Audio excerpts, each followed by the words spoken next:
In section 3.6, we're going to be defining inverse relations and functions. So let's do a quick review of the difference between a relation and a function.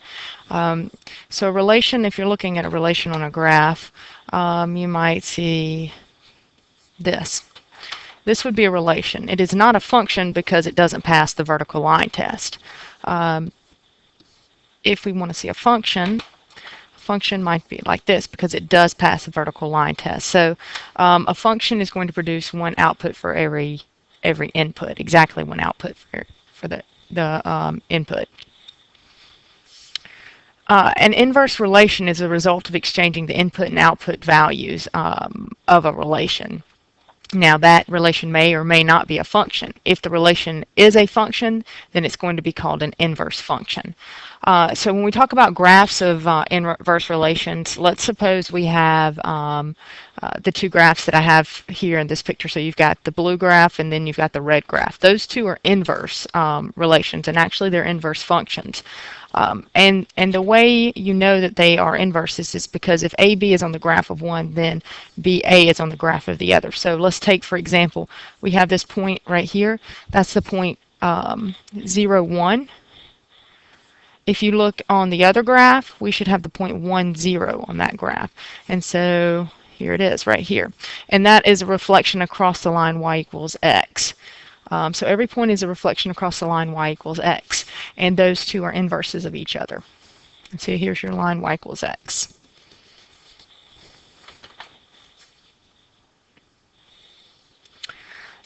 Now, when we're working with these inverses, you're going to be asked to find the inverse from a set of points. You might be asked to find it from a graph, or you might be asked to find it from an equation. And in this video, I'm going to go through each of those and give you examples. So we're going to start out by finding the inverse from a set of points, and this is really easy. If you have this set of points, and let's say we don't know this is a function here, so let's say we have this set of points, and we want to find its inverse. Then all we need to do is exchange the x and y values. So that becomes 4, negative 2, 1, negative 1, 0, 0, 1, 1, and 4, 2. And then we have the inverse of that relation. Okay, now let's say I would like you to find the inverse from this graph that we have here. Okay, so on this graph, you notice I have graphed, this is the line y equals x. So you know that the inverse is going to be the reflection across the line y equals x. You can also take these points here. You can notice that it has several points, and find the coordinates of those points and plot those points, and then that's going to be your inverse. So, for example, this point here is the point negative 3, 1. So that means we want to graph the point 1, negative 3, and that would be here. Okay, and then we have, this is the point negative 1, 2. So we want to graph the point 2, negative 1, and that would be here. And then this we have the point negative 5, 2. So on the inverse is going to be the point 2, negative 5. And so then we can graph the inverse from those points. And that's not perfect. Here, I think I have a better graph down here. But you can see that it's the reflection across the line y equals x. Okay, now we're going to do it by giving the equation. So let's say I give you the equation y equals 2x plus 1, and I ask you to find the inverse of that. What you need to do, and the steps are here, you need to write the equation in terms of x and y, and that's already the case here. And then you want to exchange the x and y values. So this is going to become x equals 2y plus 1. All right, and then once you exchange those, you're going to solve for y. So I'm going to say x minus 1 is equal to 2y. Divide both sides by 2. And so y is equal to x minus 1 over 2. And that's going to be your inverse relation. Now this other example, a little more complicated. First of all, we have f of x, so we're going to write that as y is equal to 4x squared plus 2x. And now we're going to exchange our x and y values. So x is equal to 4y squared plus 2y. And now when you go to solve for y, you notice that it's a little more difficult because you have a y squared, you have a y. What you're going to use is the quadratic formula for this. So I'm going to set this equation equal to 0 by doing this and bring in over my x. And then what I'm going to do is say that is my a value, that is my b value, and that is my c value. And now that I have that, I'm going to use the quadratic formula. And this time I'm going to say y is equal to negative b plus or minus square root b squared minus 4 times a times c, which is negative x. And all of that is over 2 times your a, which is 4. Okay, and now we're going to simplify, so that gives me negative 2 plus or minus square root 4 minus, or actually plus 16x over 8. And just continue to simplify. And we get negative 2 plus or minus the square root. I can factor out a 4, so I'm going to do that.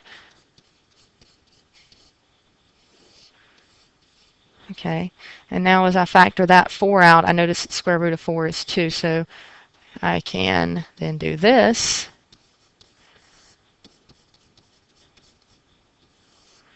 All right, and then each, the 2, and the 8 each have a factor of 2, so I'm going to simplify that.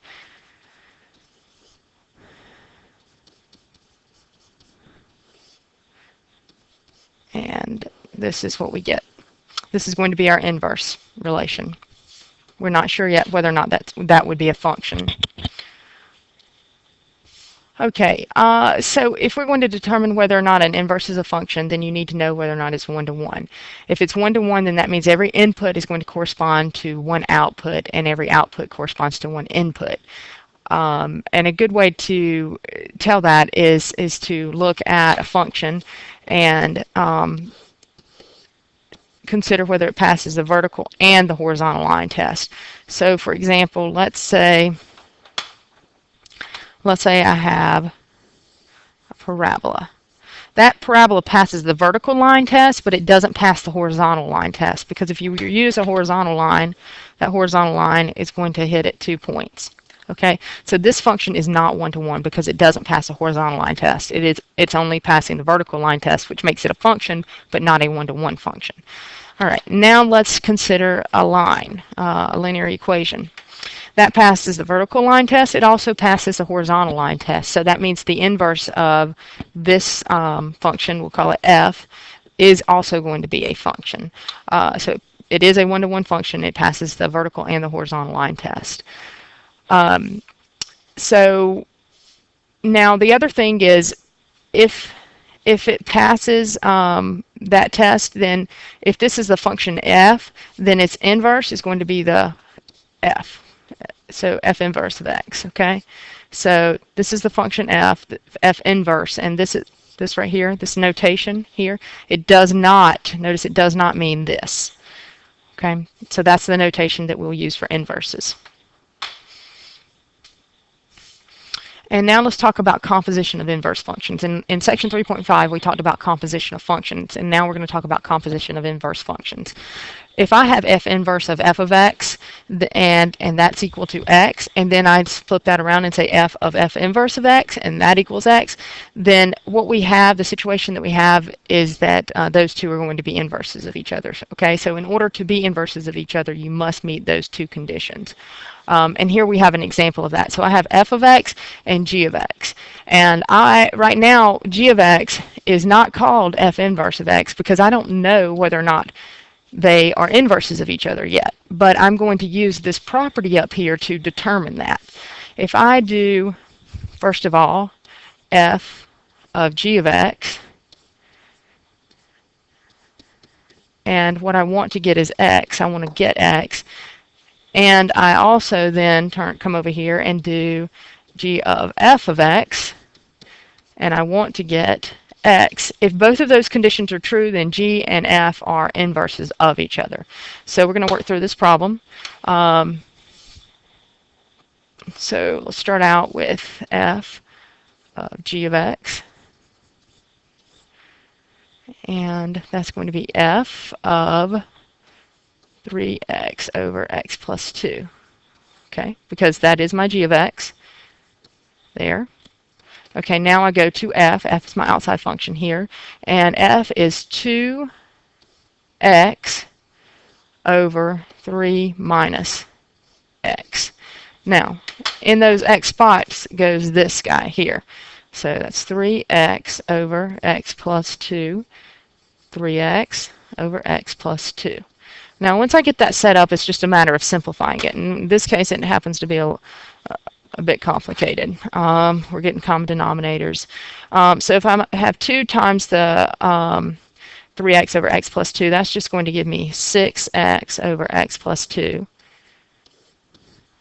over, and in the denominator I have 3 minus that 3x over x plus 2, which means I need to get a common denominator to combine those. So a common denominator for those would be the x plus 2. And so if the 3 needs the x plus 2 on bottom, then I have to multiply it by a fancy version of 1, which is x plus 2 over x plus 2, minus the 3x over x plus 2. It's already got the denominator we need, which is going to give me the 6x over x plus 2. That's the numerator. And in the denominator, I now have one denominator of x plus 2. And then I distribute my 3, and I get 3x plus 6 minus my 3x. Okay? And from here, you notice, hopefully, that those two, when you combine them, they cancel out. And now that I have a fraction divided by a fraction, I'm going to keep the first fraction, just dividing fractions, keep the first fraction the same, change the division, which this is your division, to multiplication, and multiply by the reciprocal. So the x plus 2 would go to the top, and then we are only left with 6 that goes to the bottom. So when I'm multiplying those two now, what you notice happens is these two cancel, the 6's cancel, and we're left with x, which is what we wanted. Now that you know that the first composition is equal to x, that means that we do actually need to try the second one. If the first one didn't equal x, either you made a mistake or it's not possible for the two to be inverses of each other. So the first one did produce x, which means I need to now try the second one, okay, which is g of f of x. So in this one, we've got g of f of x, and that's going to be g of, and I've got f of x is 2x over 3 minus x. And then I go to my g function, which is 3 times x over x plus 2. And now what I drop in those parentheses is what's in here. So it's 2x over 3 minus x, and then same thing here. And again, that came from here. All right, and now it's just a matter of simplifying. So in the numerator, I get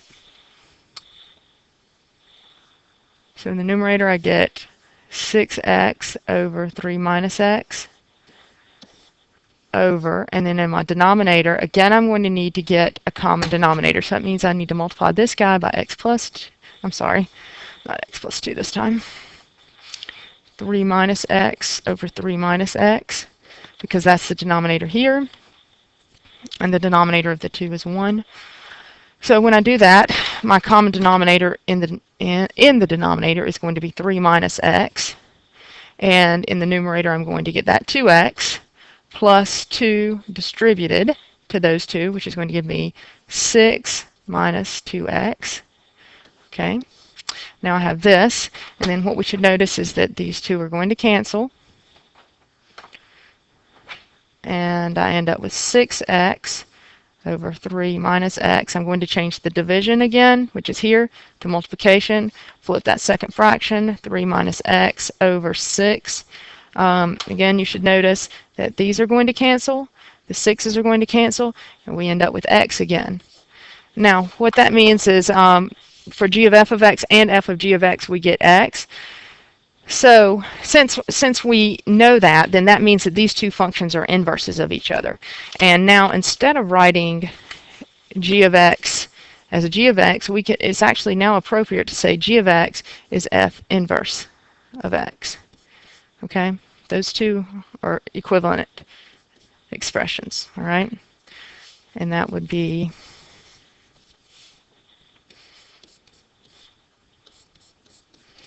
and by the same note, you could also write f of x as you could say that f of x g inverse of x. Okay? And that's all I have for section 3.6.